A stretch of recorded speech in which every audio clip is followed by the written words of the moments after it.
Bacaan pertama menurut Keluaran 32 ayat 7 sampai 14. Keluaran 32 ayat 7 sampai dengan 14.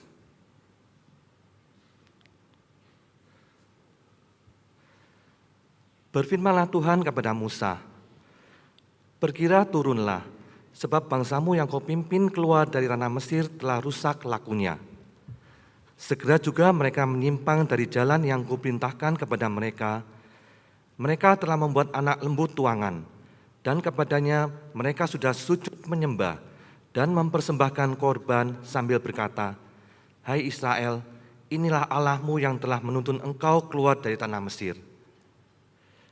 Lagi firman Tuhan kepada Musa, 'Telah kulihat bangsa ini, dan sesungguhnya mereka adalah suatu bangsa yang tegar tengkuk.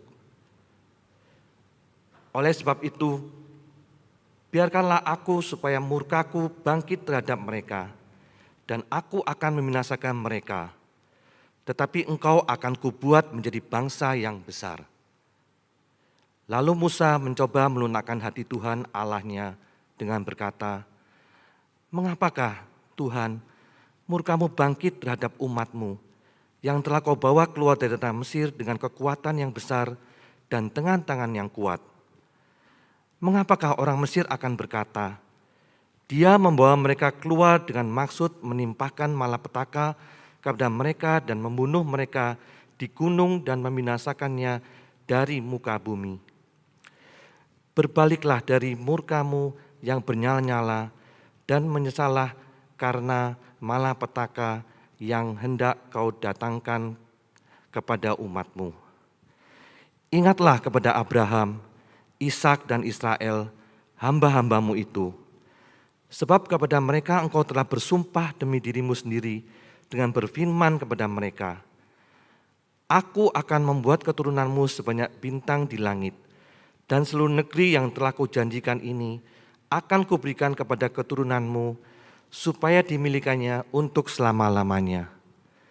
Dan menyesallah Tuhan karena malapetaka yang dirancangkannya atas umatnya. Demikianlah sabda Tuhan. Syukur kepada Allah.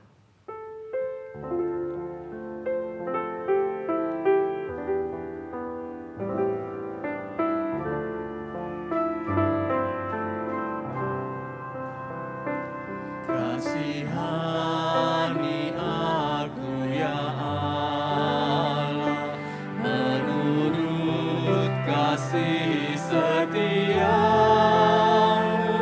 hapuskan pelanggaranku, menurut rahmat-Mu yang besar.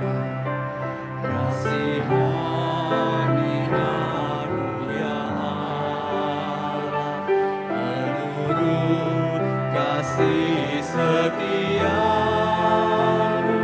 hapuskan pelanggaranku, menurut rahmat-Mu yang besar. Bersihkan aku dari kesalahanku dan tahirkanlah aku dari dosaku, sebab ku sadar akan pelanggaranku, selalu bergumul dengan dosa-dosaku. Padamu sajalah ku berdosa, dan ku lakukan apa yang jahat, agar Kau adil dalam putusan-Mu dan bersih dalam penghukuman. Kasihani aku ya Allah, menurut kasih setiamu,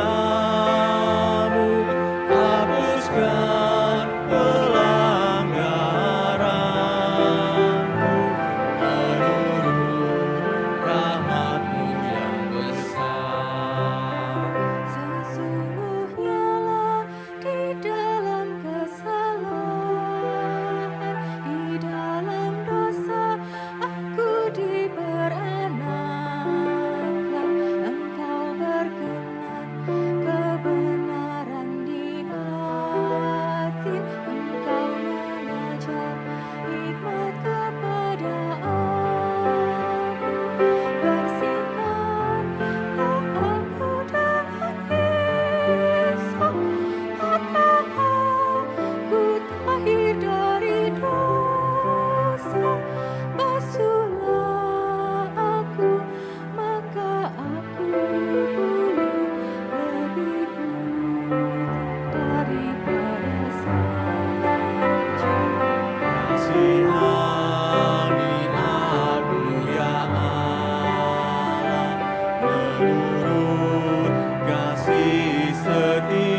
biarlah aku mendengar kegiran, biarlah tulang remuk bersorak lagi, jangan memandang terhadap dosaku, dan hapuskanlah segala kesalahan. Lahirkanlah hatiku ya Allah, baharui dengan roh yang teguh, dan janganlah kau mengambil roh-Mu, Roh Kudus yang kau berikan padaku. Kasihani aku ya Allah, menurut kasih setiamu, hapuskan pelanggaranku, menurut rahmat-Mu yang besar.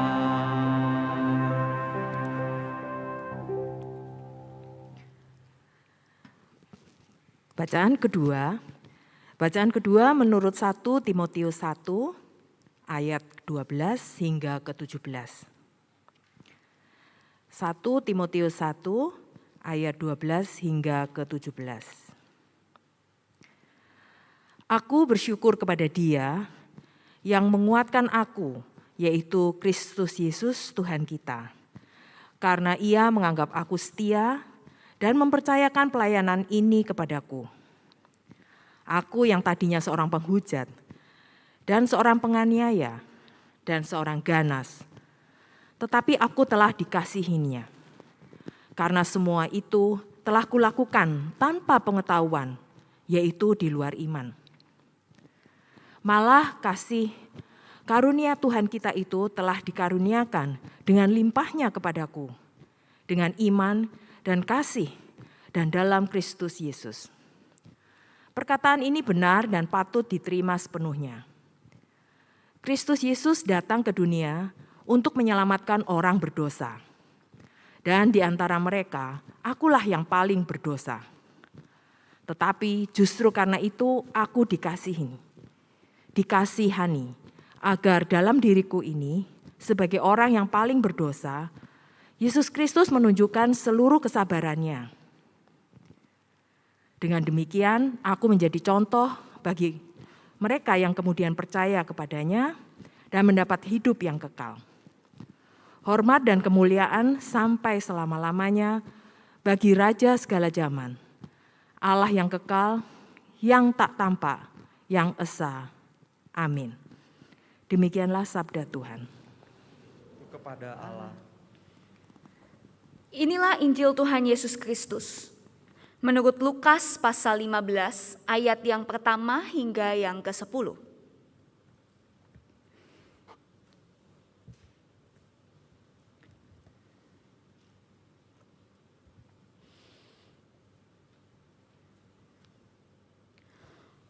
Para pemungut cukai dan orang-orang berdosa biasanya datang kepada Yesus untuk mendengarkan Dia. Maka bersungut-sungutlah orang-orang Farisi dan ahli-ahli Taurat, katanya. Ia menerima orang-orang berdosa dan makan bersama-sama dengan mereka. Lalu ia mengatakan perumpamaan ini kepada mereka. Siapakah di antara kamu yang mempunyai 100 ekor domba, dan jikalau ia kehilangan seekor di antaranya, tidak meninggalkan yang 99 ekor di padang gurun dan pergi mencari yang sesat itu sampai ia menemukannya. Dan kalau ia telah menemukannya, ia meletakkannya di atas bahunya dengan gembira, dan setibanya di rumah ia memanggil sahabat-sahabat dan tetangga-tetangganya serta berkata kepada mereka, bersukacitalah bersama-sama dengan aku, sebab dombaku yang hilang itu telah kutemukan. Aku berkata kepadamu, demikian juga akan ada sukacita di sorga, karena satu orang berdosa yang bertobat, lebih daripada sukacita, karena 99 orang benar yang tidak memerlukan pertobatan.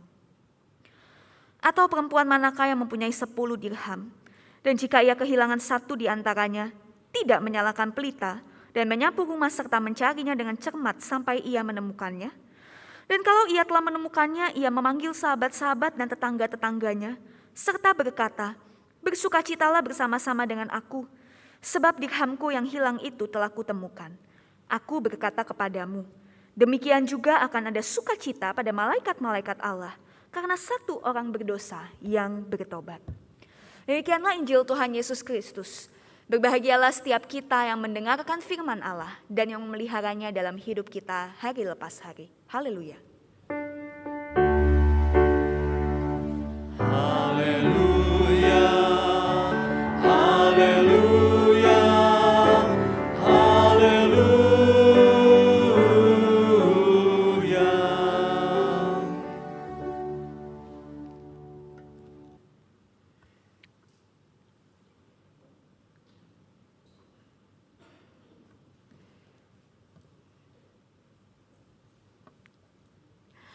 Bapak Ibu Saudara, ketika saya mempersiapkan khotbah pada hari ini dan membaca judul temanya gitu ya, keluarga yang dirangkul oleh anugerah Allah.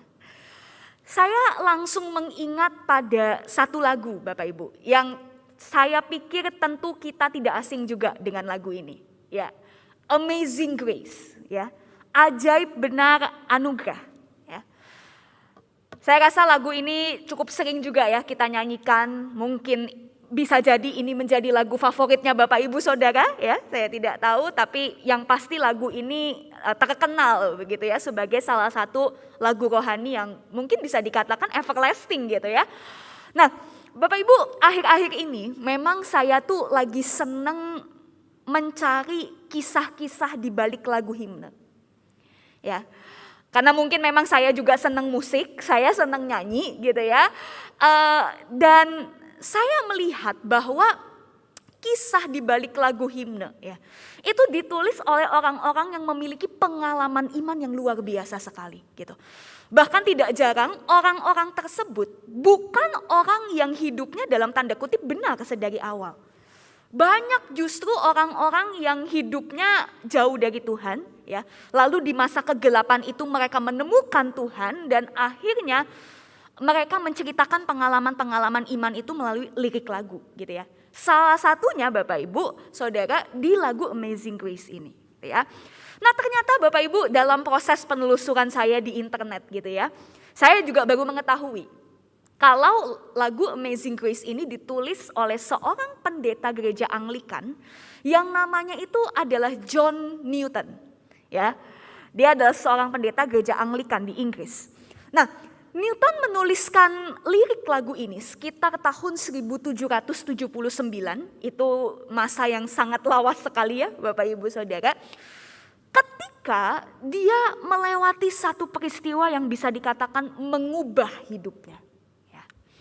Jadi begini Bapak Ibu, ternyata sedari awal ya Newton itu tidak lahir lalu selesai sekolah lalu jadi pendeta, tidak seperti itu jalan hidupnya.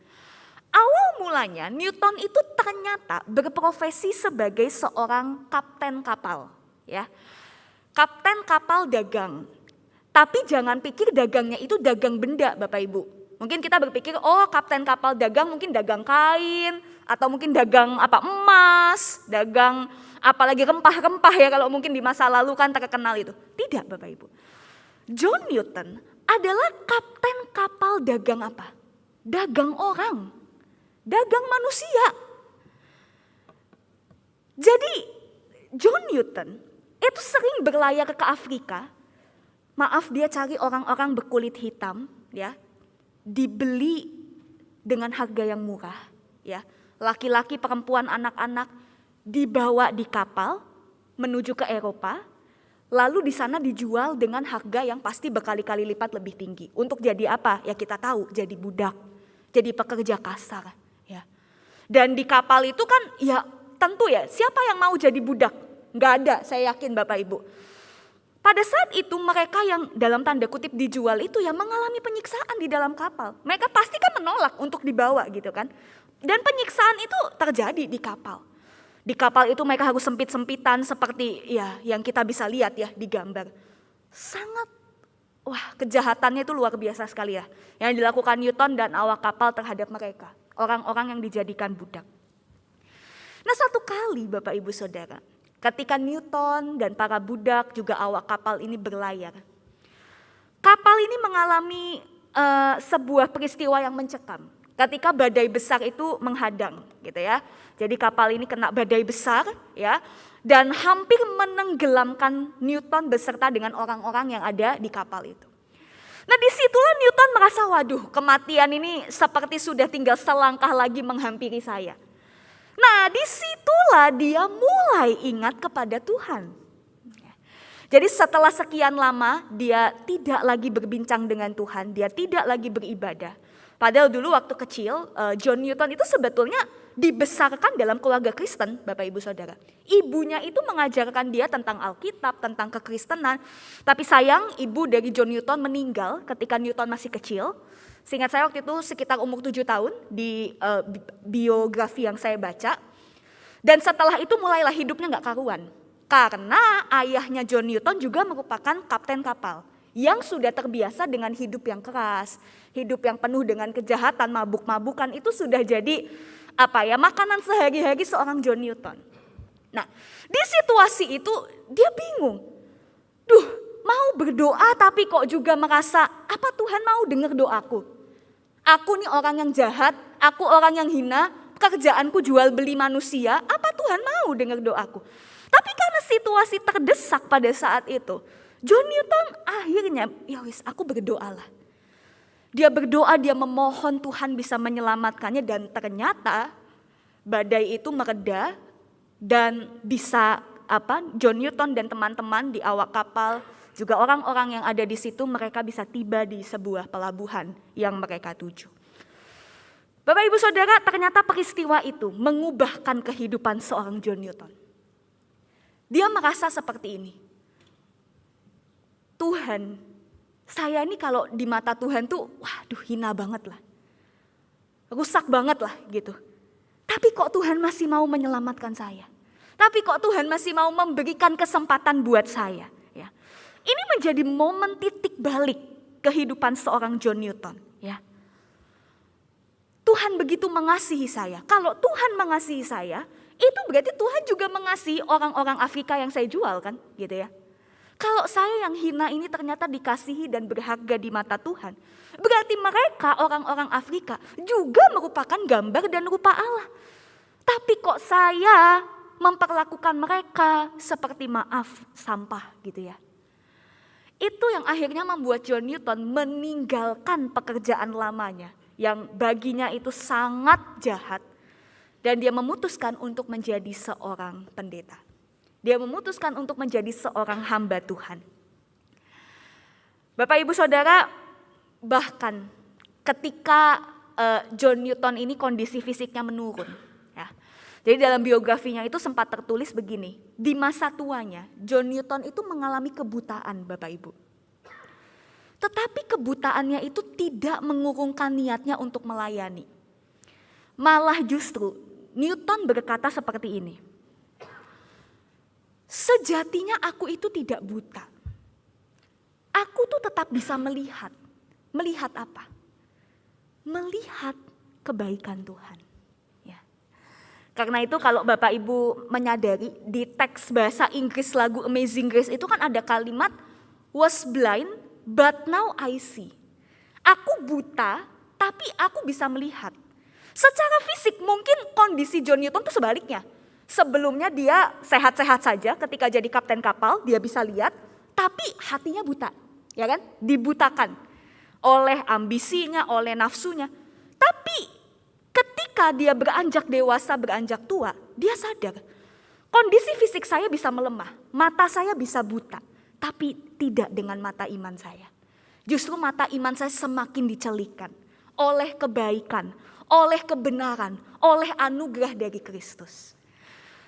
Dan itulah yang menginspirasi penulisan lagu Amazing Grace, Bapak Ibu Saudara. Lagu yang mungkin familiar buat kita sekalian.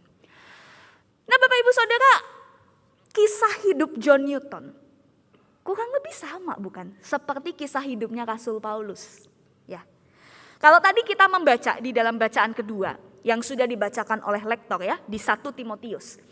Itu kan merupakan kesaksian hidupnya Rasul Paulus, Bapak Ibu Saudara. Saya ajak kita untuk lihat lagi ya. Di 1 Timotius 1 ayat 15. Di sana Paulus itu mengatakan, Yesus tuh datang ke dunia untuk apa? Menyelamatkan orang berdosa. Dan di antara mereka, akulah yang paling berdosa. Artinya apa Bapak Ibu Saudara? Paulus tuh sadar betul hidupnya di masa lalu tuh ya juga gak karuan. Lah dia tuh dulu siapa? Memang betul orang pintar, orang yang berpendidikan ya. Tapi dia itu adalah seorang penghujat, penganiaya. Itu kan yang tadi disebutkan juga di ayat yang ke-13 ya.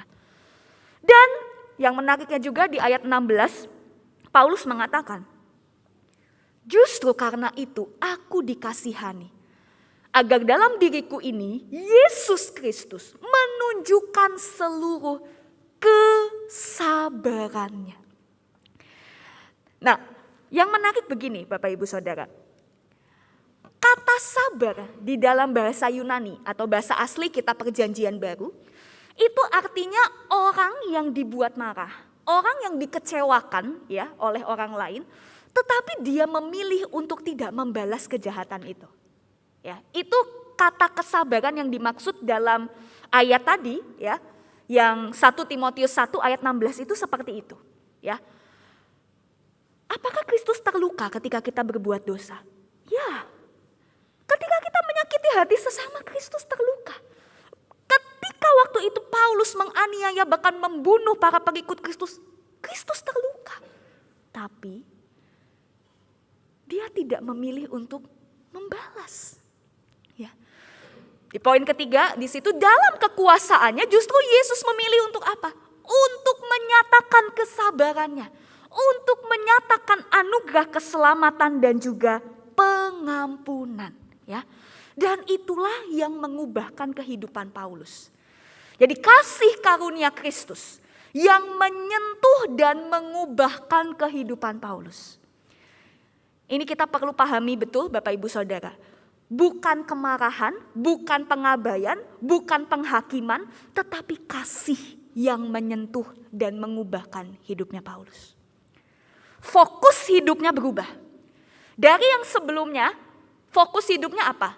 Dia cari orang-orang yang suka memberitakan Injil dan di situ dianiaya. Tapi sekarang ketika berjumpa dengan Kristus, dia jadi pemberita Injil. Ya kan? Fokus hidup yang berubah. Dari yang sebelumnya dia menyebarkan kejahatan, menyebarkan kebencian, tetapi sekarang hidup di dalam kasih, melakukan kebaikan. Ya. Saudara, kesaksian dari John Newton dan juga Rasul Paulus itu sebetulnya fokusnya itu apa? Fokusnya itu bukan pada dirinya.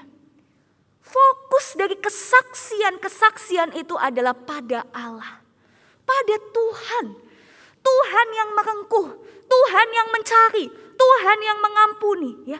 Dan itu juga yang sebetulnya kita lihat di dalam perumpamaan domba dan dirham yang hilang, Bapak Ibu Saudara, ya. Jadi kita menemukan ada kesamaan nih kurang lebih antara bacaan Injil dengan bacaan yang kedua. Saudara, kalau kita mau pikir secara matematis ya. Kalau misalnya kita punya 100 domba, lalu cuma satu yang hilang. Ya barangkali mungkin kita akan ya udahlah ya. Ini kan sama aja kalau misalnya nih kita punya uang 100.000, tapi uang 100.000-nya itu 1.000. 1.000-nya tuh ada 100 gitu ya. Ya. Apakah kalau misal satu lembar itu hilang kita akan waduh cari di mana gitu ya? Saya rasa kok enggak ya. Kecuali kalau saya balik Bapak Ibu ceritanya. Yang hilang 99.000, yang ada tinggal 1.000. Ya. Oh udah dipakai buat jajan kalau itu ya. Ya, kalau yang hilang misalnya 99 yang ada 1, baru itu mungkin kita bingung gitu ya carinya hilangnya di mana nih gitu. Tapi Bapak Ibu Saudara, Yesus justru memberi perumpamaan yang menarik. Kalau secara matematis 99 sama 1 itu apa sih bandingannya? Sudahlah, kamu kan masih punya 99, 1 hilang gak apa-apa. Tapi ini bukan soal matematis Bapak Ibu. Perumpamaan ini bukan berbicara soal matematika. Tapi perumpamaan ini mau menunjukkan kepada kita soal betapa setiap pribadi itu berharga. Setiap pribadi itu dikasihi Allah. Jadi itulah kenapa Tuhan menghendaki keutuhan. Bukan soal satu hilang, bukan soal cuma satu yang hilang, tapi saya mau keutuhan. Kalaupun satu itu hilang, satu itu sangat berharga. Satu itu harus dikembalikan. Saya mau keutuhan. Itulah yang dijaga oleh Tuhan kita. Dia menghendaki keutuhan. Karena setiap pribadi itu berharga. Setiap pribadi itu dikasihi. Dan itulah kenapa Allah menyatakan kepeduliannya dengan mencari mereka yang terhilang. Allah menyatakan anugerahnya. Anugerah pengampunan, anugerah keselamatan buat setiap kita, buat saudara dan juga saya. Saudara, apa sih anugerah itu? Itu kan kata kunci kita ya dalam tema hari ini. Saya rasa kata kuncinya itu ada pada anugerah. Saudara, anugerah atau karis ya dalam bahasa Yunani. Itu sesuatu yang sebetulnya tidak layak kita dapatkan. Apakah saudara dan saya layak mendapat pengampunan Allah? Tidak sebetulnya. Tapi itu diberikan buat kita, saudara. Kita yang tidak layak, tapi justru diberikan kepada kita. Kenapa? Bukan karena kita, tapi karena Tuhan. Karena kasihnya Tuhan. Karena kepedulian Tuhan buat setiap kita. Ya. Sekarang apa yang mau kita lakukan untuk mensyukuri anugerah itu? Apa yang mau kita lakukan untuk mensyukuri anugerah pengampunan dan keselamatan yang sudah Tuhan berikan kepada kita? Ya. Ini pertanyaan buat setiap kita. Bapak Ibu Saudara, pada bulan ini kita masih merayakan bulan keluarga gitu ya. Dan kita tahu bahwa kalau ngomong tentang keluarga ya Bapak Ibu, orang-orang di dalam keluarga itu kan gak ada yang sempurna ya. Istri kita, suami kita, anak-anak kita, orang tua kita, itu bukan pribadi yang sempurna. Sama seperti kita yang juga tidak sempurna. Saya yakin pasti dalam keluarga itu ada konflik. Ada kekecewaan, ada luka yang mungkin ada di dalam hidup berkeluarga, gitu ya. Dan ketika kita disakiti, ketika kita dikecewakan, apa pilihan kita Bapak Ibu? Apakah kita memilih untuk membalas?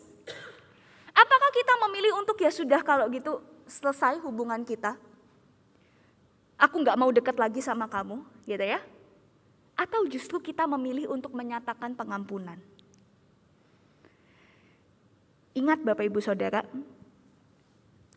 di dalam kisah hidupnya Paulus dan juga John Newton, mereka itu berubah itu karena apa? Bukan karena didiemin, bukan karena dihakimin. Tapi mereka berubah karena apa? Karena Tuhan peduli pada mereka. Karena Tuhan tetap merangkul mereka dengan kasih dan juga dengan pengampunan. Jadi ketika terjadi konflik di dalam keluarga, ketika terjadi kekecewaan dan luka di dalam keluarga, jangan diamkan itu. Jangan justru kita menjauhi mereka yang menyakiti kita. Tapi justru rangkullah mereka. Karena ingat, apa yang Allah kehendaki? Keutuhan. Dan keutuhan keluarga itu yang harus kita jaga Bapak Ibu Saudara. Keutuhan keluarga itu harus dijaga, salah satunya melalui apa? Melalui pengampunan, melalui kasih gitu ya. Nah karena itu Bapak Ibu, apa sih hal-hal konkret yang bisa kita lakukan ketika terjadi konflik, ketika terjadi kekecewaan, ketika terjadi luka di dalam keluarga. Nah ini ada 5 hal Bapak Ibu Saudara, 5 tips yang barangkali bisa dilakukan ketika kita berada di dalam sebuah konflik. Entah itu di dalam keluarga ataupun juga dengan orang-orang di sekitar kita. Bapak Ibu, yang pertama, ketika terjadi konflik atau ketika kita terluka, ketika kita merasa kecewa dengan perkataan, dengan perilaku seseorang, yang pertama adalah ngomong, jangan didiemin, ya. Kalau didiemin itu lukanya hanya apa? Menumpuk, nanti lama-lama meledak. Ya, dan kita akan melukai orang lain. Jadi ketika terjadi luka, berikan penjelasan, ngomong.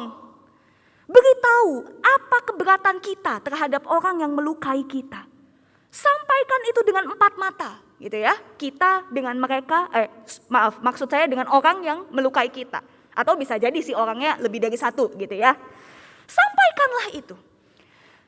Dan saya pernah baca juga Bapak Ibu di Google gitu ya, di artikel psikologi, ada yang menarik, dikatakan seperti ini. Kalau kita mau mengungkapkan luka kita kepada seseorang, pakai bahasa atau kata pertamanya itu aku, bukan kamu. Contohnya begini, lebih baik ngomong seperti ini, aku terluka kalau kamu mengatakan seperti itu kepadaku. Dibandingkan ketika kita ngomong seperti ini, kamu menyakiti aku dengan perkataanku. Bapak Ibu bisa menangkap gak bedanya antara dua hal ini? Kalau aku ya, berarti kan subjeknya nih aku gitu kan ya. Ketika kita mengatakan aku dulu, aku terluka, itu kan berarti fokus kita untuk mengungkapkan perasaan kita. Tapi kalau kita langsung ngomong kamu melukai aku, seolah-olah Bapak Ibu kita sudah menghakimi bahwa memang tujuannya dia, tendensinya dia itu untuk melukai saya. Padahal kan belum tentu ya. Jadi gunakan bahasa aku itu, kata aku. Nah ini menarik gitu ya. Lalu yang kedua Bapak Ibu, hindari untuk pakai kata-kata yang kasar. Untuk ngomong dengan intonasi yang tinggi.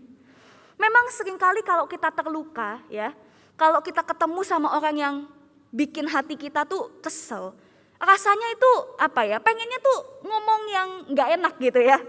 Dan kadang-kadang intonasi kita ke bawah. Nah ini hindari. Sebisa mungkin tetaplah menghormati dia, siapapun itu. Mau bahkan anak kita sendiri gitu kan ya. Itu yang kedua. Lalu yang ketiga Bapak Ibu Saudara, belajar buat dengar ya.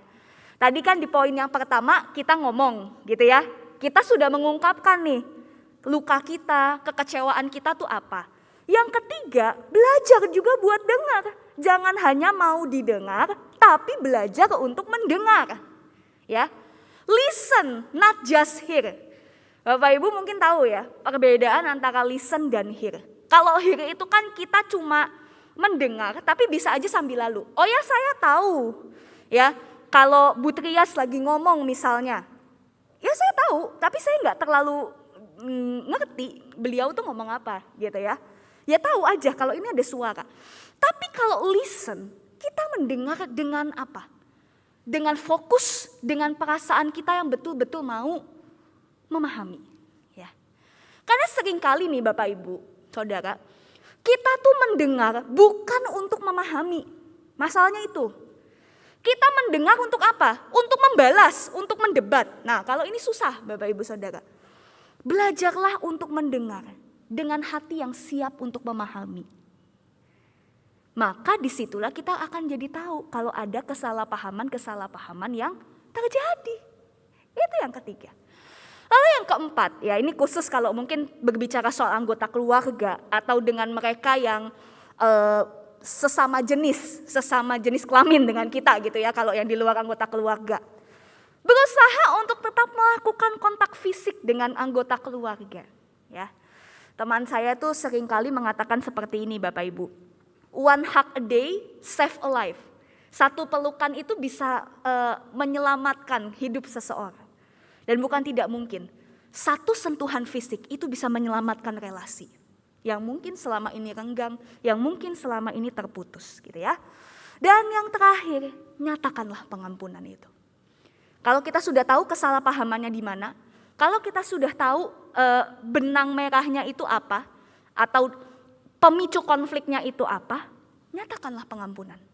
Ya. Mengampuni itu nggak sama dengan melupakan. Saya percaya dan yakin Bapak Ibu, kalau kita disakiti orang dengan perilaku atau dengan perkataan, itu akan nyantol terus di otak kita. Ya. Mengampuni itu nggak sama dengan melupakan, tapi mengampuni berarti kita punya pembaruan cara pandang ketika kita mengingat peristiwa itu. Mungkin kita sebelumnya mengingat dengan rasa marah, dengan rasa luka, dengan rasa kecewa, tetapi di dalam pengampunan kita bisa mengingat itu sebagai sebuah pembelajaran.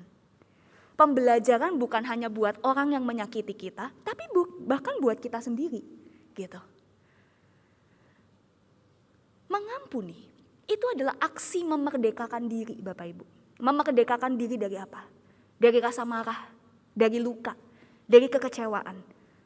Dan mengampuni itu juga memerdekakan orang yang menyakiti kita. Dari apa? Dari rasa bersalah. Supaya mereka dan kita punya kesempatan yang baru. Bukankah itu yang Tuhan berikan kepada kita? Kalau kita mengaku dosa setiap hari Minggu ya, tadi kan kita juga sama-sama ya, ada pengakuan dosa. Pengakuan dosa itu berarti apa? Kesempatan dari Tuhan supaya kita bisa memperbaiki kan. Sama halnya ketika kita mengampuni suami, istri, mengampuni anak, mengampuni orang tua, itu berarti apa? Kita mau berupaya untuk memulai kembali. Memperbaiki apa yang sebelumnya sudah rusak. Itu kan yang Tuhan berikan kepada kita. Dan yang harusnya kita juga berikan kepada orang lain. Teologi pengampunan Kristen itu kan dasarnya apa Bapak Ibu? Bukan dasarnya bisa atau tidak bisa kita mengampuni. Bukan itu. Teologi pengampunan Kristen dasarnya itu karena kita sudah terlebih dulu diampuni. Maka kita diajak untuk mengampuni. Nggak ada pilihan lain. Kita harus mengampuni. Itu Bapak Ibu. Kita mengampuni karena kita telah terlebih dulu diampuni. Maka jangan biarkan ego dan amarah itu menguasai hati kita Bapak Ibu. Tapi biarlah kasih, biarlah kepedulian dan anugerah Allah yang selalu kita nyatakan di dalam hidup berkeluarga. Saudara, selamat bertumbuh untuk terus menjadi keluarga yang hidup di dalam anugerah Allah. Kiranya Tuhan memberkati kita. Amin. Saat hening bagi kita.